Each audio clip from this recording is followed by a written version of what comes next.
Bonjour à toutes et à tous, bienvenue dans EBP, Evidence Based Podcast, l'orthophonie comme une évidence.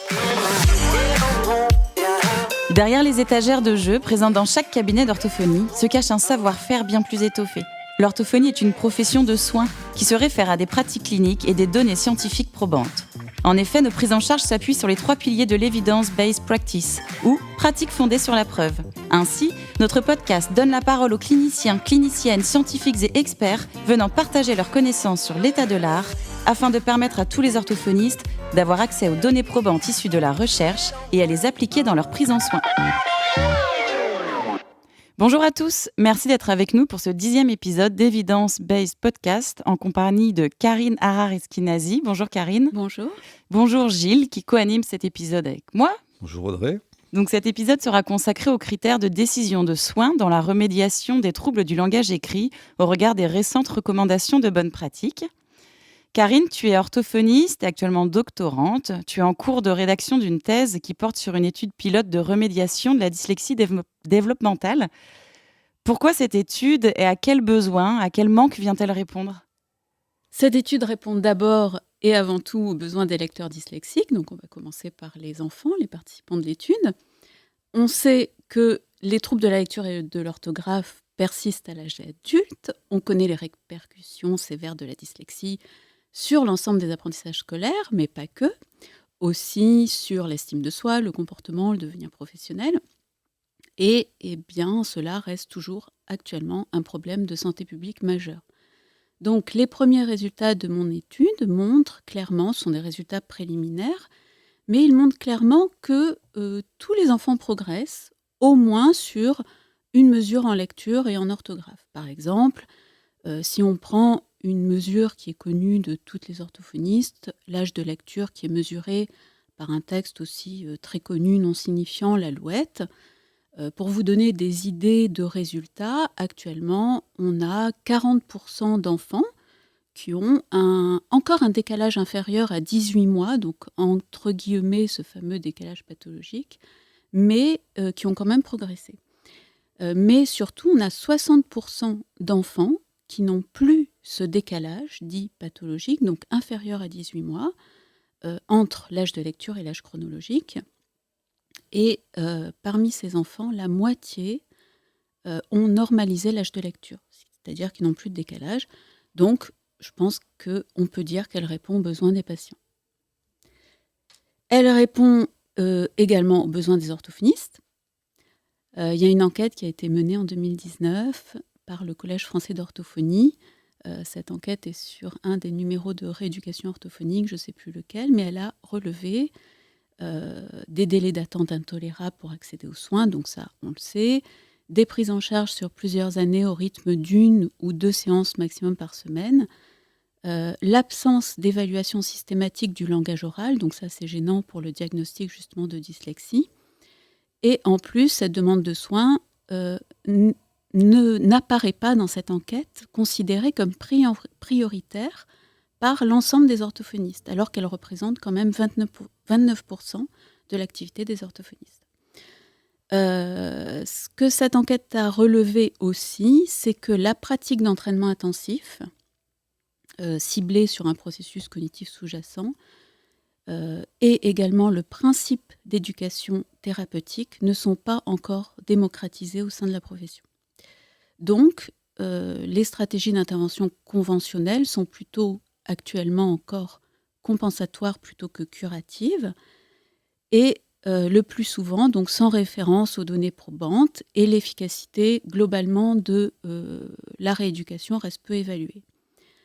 Donc la conclusion de l'enquête, c'était que les orthophonistes évoquent souvent un sentiment de limite dans leur pratique thérapeutique et souhaiteraient justement disposer de cadres méthodologiques, c'est une vraie demande, pour mener les prises en charge.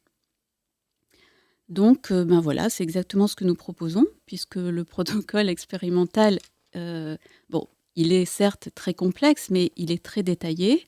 Et actuellement, les retours que j'ai de la part des orthophonies sont très positifs. Mais à mon sens, on peut encore améliorer sa faisabilité. En fait, actuellement, les orthophonistes impliqués dans ce protocole n'ont pas reçu de formation complète au préalable avant d'y participer. Et je pense que c'est un manque. En fait, il faudrait envisager une formation pour optimiser la bonne exécution de cette méthodologie de soins. Par exemple, il y a beaucoup de questions qui sont posées sur les lignes de base. Et là, je vois clairement que ce n'est pas compris en général et qu'il faudrait y revenir quand même de façon plus détaillée, parce qu'on a vraiment beaucoup de questions là-dessus. Un autre exemple, quand je fais une évaluation post-intervention avec tous les tests, moi je communique naturellement à l'enfant ces résultats en les comparant aux précédents et je le félicite à chaque fois, etc. etc. Donc ça me paraît évident, mais cela, en fait, n'est pas évident pour tout le monde et il y a pas mal d'orthophonistes qui ne l'ont pas fait, alors que c'est quand même un élément qui est indispensable pour la motivation de l'enfant. Comme je le fais systématiquement, j'ai même à la longue souvent eu des enfants qui se rappelaient parfaitement, par exemple, du nombre de mots qu'ils avaient lus à la précédente évaluation ou de leur âge de lecture. Et je me suis rendu compte, en fait, par ce procédé, qu'on arrivait à une sorte de conscientisation énorme du trouble de la part du patient, et donc, forcément, conséquemment, à une implication énorme dans sa démarche pour guérir. Donc ça me paraît vraiment très, très important, il faut le souligner.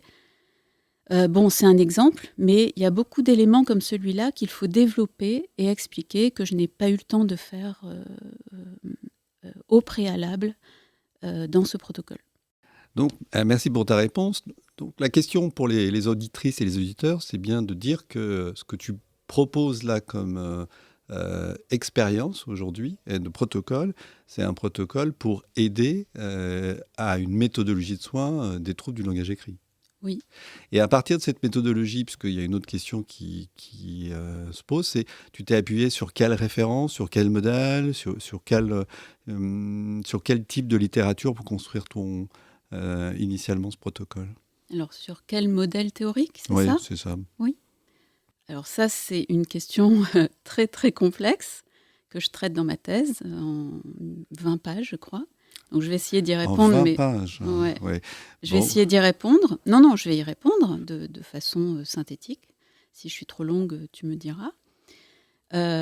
Donc oui, bien sûr, il y a plusieurs modèles théoriques, puisque cette intervention est basée sur principalement trois théories explicatives de la dyslexie. Donc la théorie phonologique, la théorie visio-attentionnelle et la théorie intermodalitaire. Donc un seul modèle ne peut évidemment pas rendre compte de tous les processus cognitifs qui interviennent pendant la lecture. Quand je dis tous les processus cognitifs, ça part des mouvements oculaires jusqu'à la production des mots lus. Et ces processus, donc, qui sont très complexes, multimodaux, sont activés normalement par le traitement d'informations orthographiques, phonologiques et sémantiques. Et chaque traitement peut être simulé par de nombreux modèles théoriques, donc c'est ce que j'ai listé dans ma thèse, qui sont actuellement la plupart computationnels.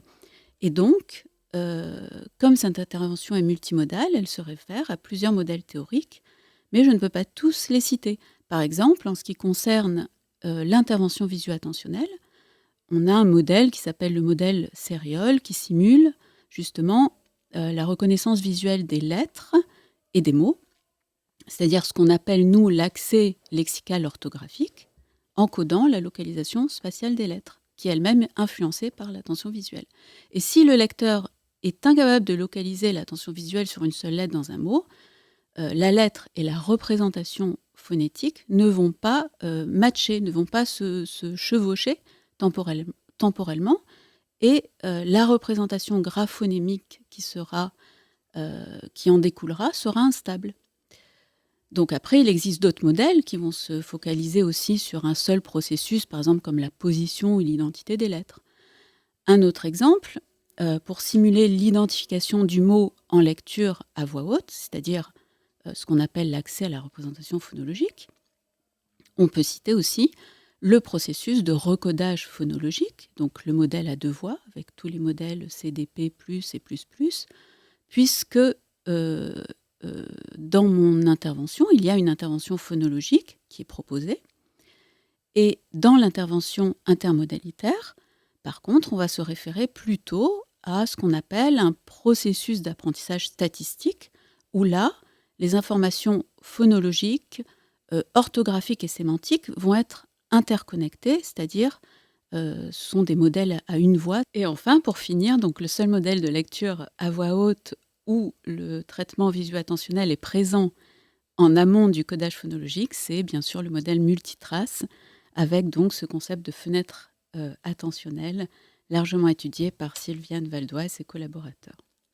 Donc voilà pour les modèles d'apprentissage de la lecture, mais en ce qui concerne les déficits des différents processus cognitifs sous-jacents, puisque mon étude est une intervention multimodale sur des déficits, là je me réfère au modèle à déficit multiples. Donc le plus connu, bien sûr, c'est celui de Pennington, avec 4 niveaux interdépendants, génétique, neuronal, cognitif, c'est-à-dire les déficits cognitifs sous-jacents, et comportemental, c'est-à-dire les déficits en lecture et en orthographe.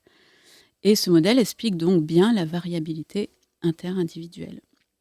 Et pour illustrer, quand même, il faut aussi citer ce modèle, pour illustrer l'hétérogénéité des déficits cognitifs sous-jacents.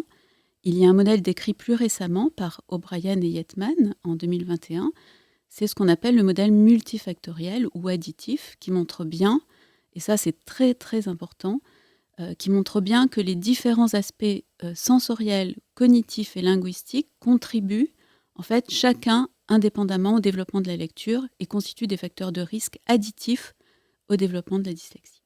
Donc en fait, ça veut dire qu'il n'y a pas un modèle et qu'il faut concevoir dans les interventions des modèles qui vont à la fois nous donner des informations, nous essayer de nous faire comprendre quelles sont les hypothèses causales du déficit de la lecture, des modèles qui sont là pour nous donner le fonctionnement des différents processus qui sont en cours dans la lecture, ce que tu disais, phonologique, orthographique et sémantique, et aussi des modèles qui vont nous apporter des informations sur les facteurs de risque et de protection. C'est-à-dire, c'est un ensemble de connaissances qui est nécessaire avant d'engager une intervention. Voilà. Est-ce que c'est possible de redéfinir pour les auditeurs ce qu'on entend exactement par intermodalitaire ? Oui, c'est assez simple. C'est le déficit de traitement de l'information audiovisuelle. Donc ce déficit va altérer l'intégration.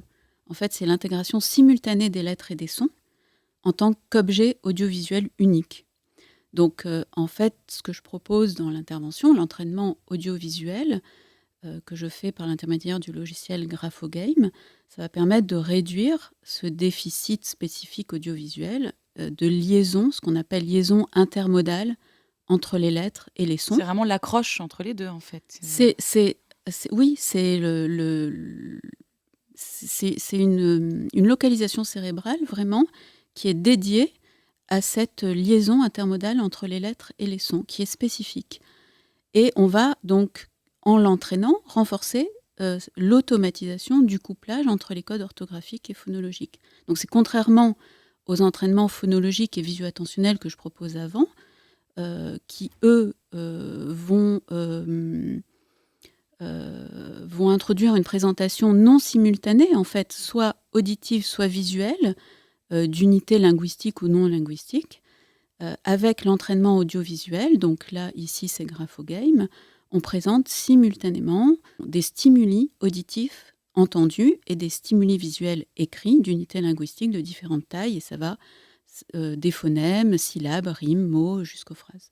Donc en fait, tu as déjà en partie répondu à la question qu'on avait préparée à la suite, c'est-à-dire ton protocole, c'est un protocole qui sert à traiter à la fois les troubles visuo-attentionnels, à la fois les troubles phonologiques, à la fois, on va dire, des troubles, des déficits. Tu préfères troubles ou déficits ?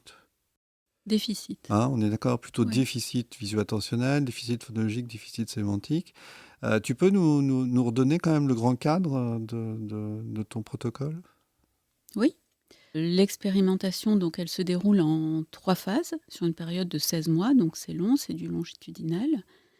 On a donc phase 1, c'est un contrôle, ce que j'appelle pré-intervention, c'est-à-dire c'est une ligne de base avec des évaluations que l'on fait avant l'intervention, qui est effectuée pour à la fois aussi pour sélectionner et inclure les participants.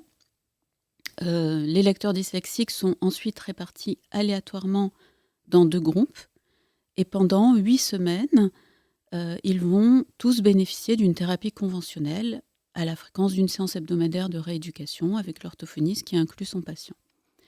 La thérapie conventionnelle cible les troubles de la lecture et de l'orthographe, mais il n'y a aucun entraînement intensif à domicile lors de cette phase.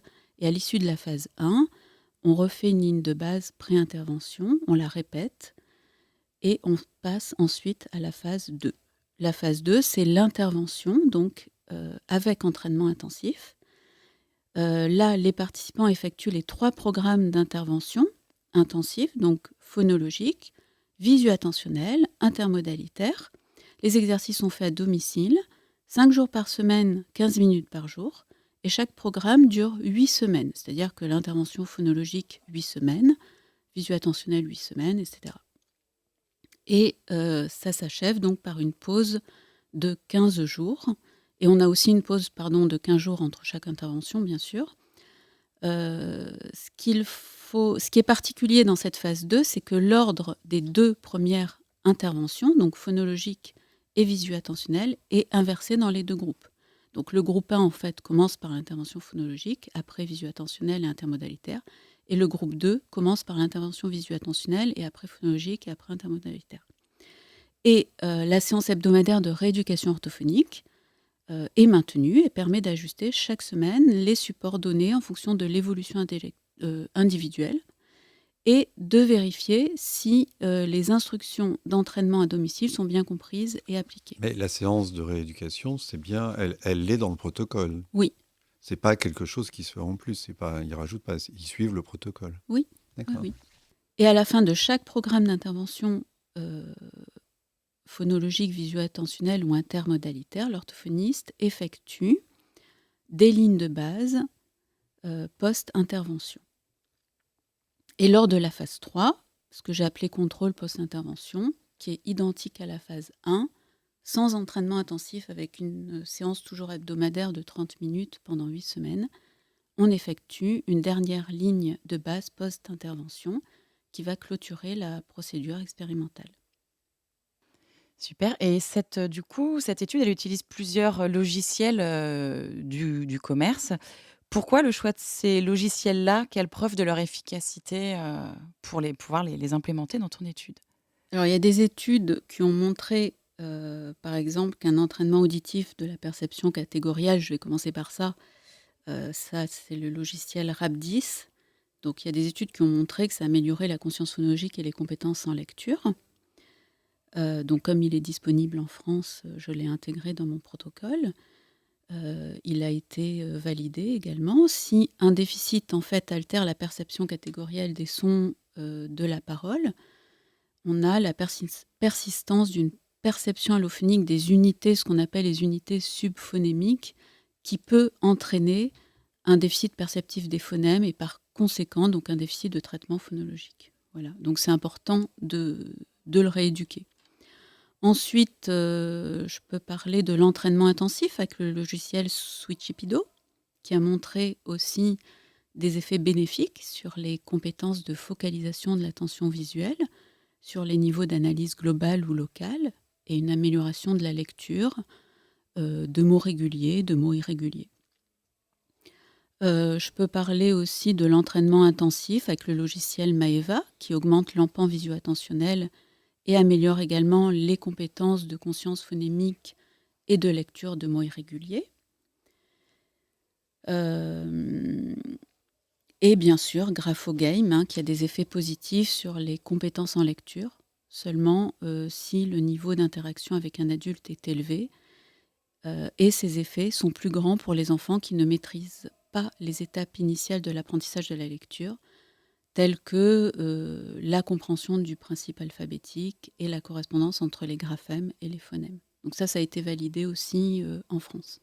Ça, Ok. c'est tous les logiciels que tu as utilisés en ton étude? Ils ont tous été validés au préalable ou il y a des manips que tu as utilisés qui n'ont pas été Alors validés? ceux-là ont tous été validés au préalable. Il y a aussi l'entraînement de la mémoire orthographique et l'entraînement de la lecture répétée avec masquage auditif qui a également été validé, qui a montré des effets sur la lecture et l'orthographe chez les lecteurs dyslexiques français. Donc là sont tous les travaux d'un monsieur qui s'appelle Gilles Leloup. Je ne connais pas. Non plus.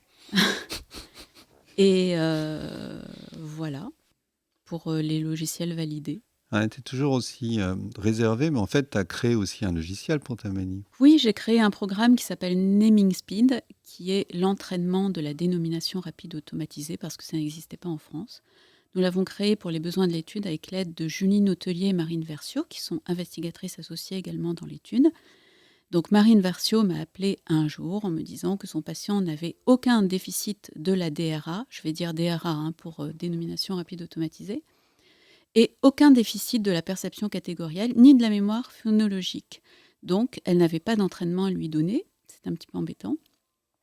J'ai fait des recherches et je me suis inspirée du logiciel italien Run the Run, qui donc a été créé par Pecini et collaborateurs en 2019, et qui consiste à entraîner la dénomination rapide de stimuli visuels non alphanumériques, c'est-à-dire sur des images. Donc nous avons construit l'entraînement avec les images d'une base de données qui s'appelle LED, L-E-A-D, en contrôlant bien sûr la fréquence lexicale, la complexité phonologique, le nombre de syllabes, le voisinage phonologique, etc. Et voilà, j'ai aussi, pas tout à fait créé, mais un petit peu changé l'entraînement de lecture répétée en masquage auditif, que j'ai appelé l'ARMA, pour lecture accompagnée, répétée, masquée et accélérée, en m'inspirant aussi d'études qui ont montré des effets sur la lecture, comme je l'ai dit tout à l'heure.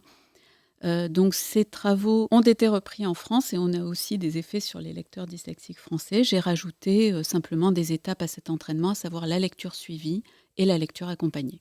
Compte tenu de la multiplicité des évaluations, tu disais toi-même que le protocole était assez complexe, qu'il y avait une intensité des traitements à domicile.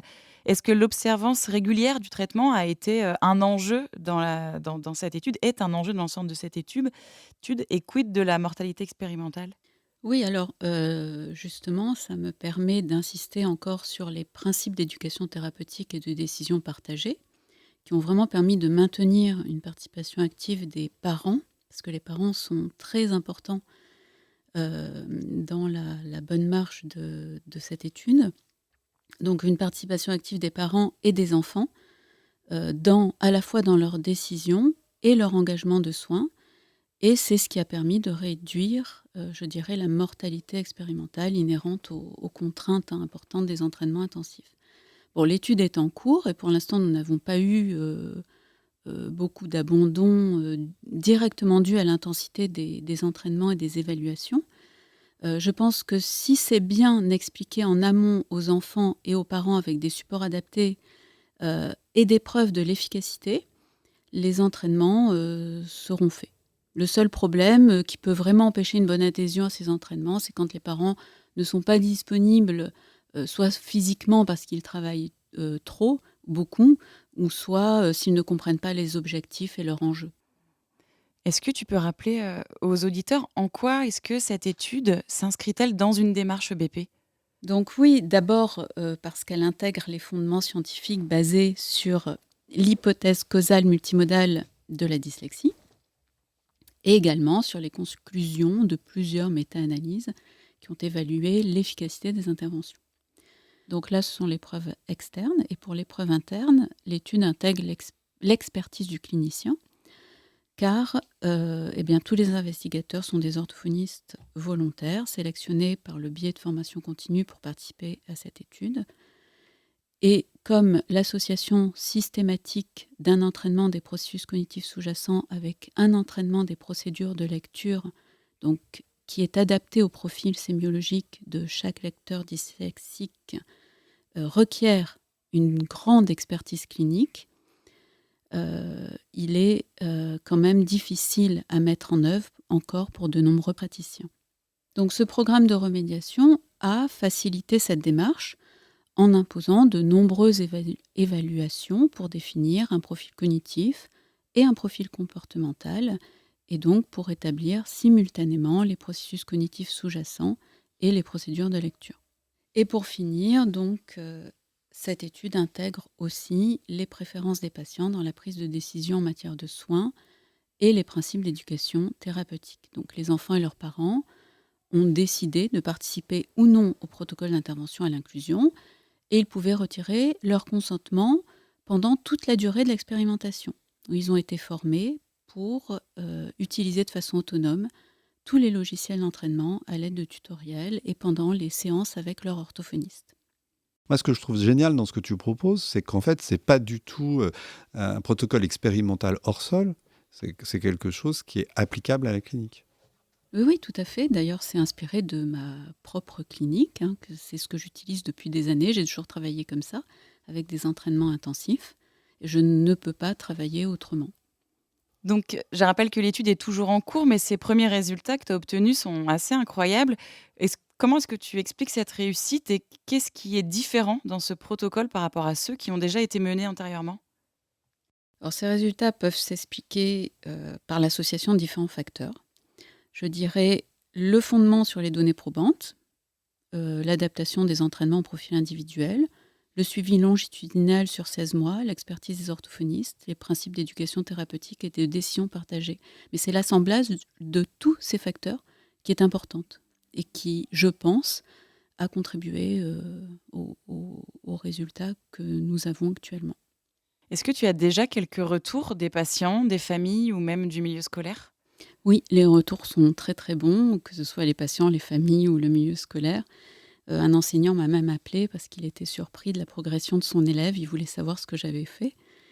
Les familles, bien sûr, elles sont très reconnaissantes des progrès, surtout quand l'enfant a déjà eu plusieurs années de rééducation avant.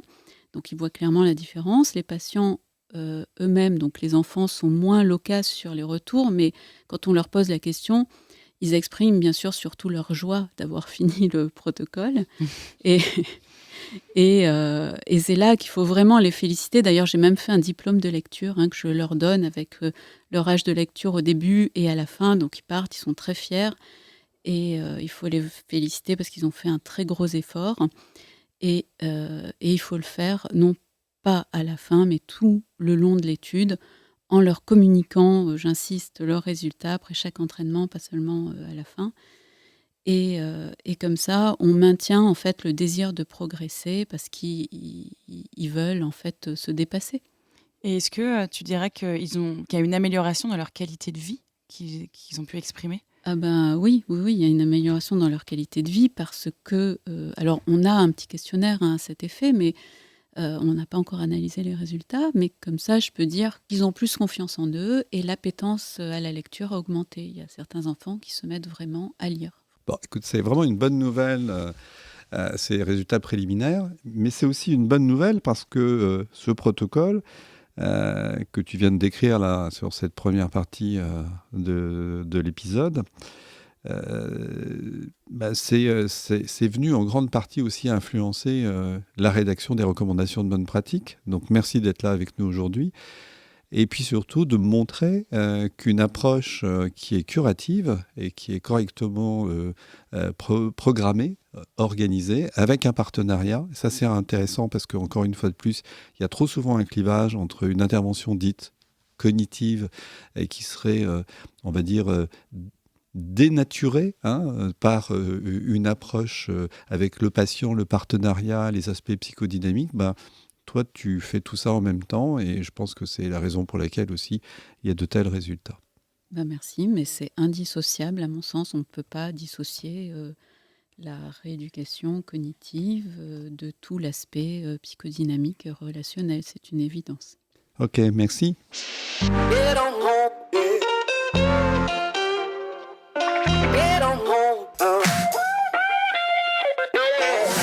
Merci Karine d'avoir été présente et de nous avoir partagé ces premiers résultats qui sont en effet vraiment impressionnants. Merci beaucoup.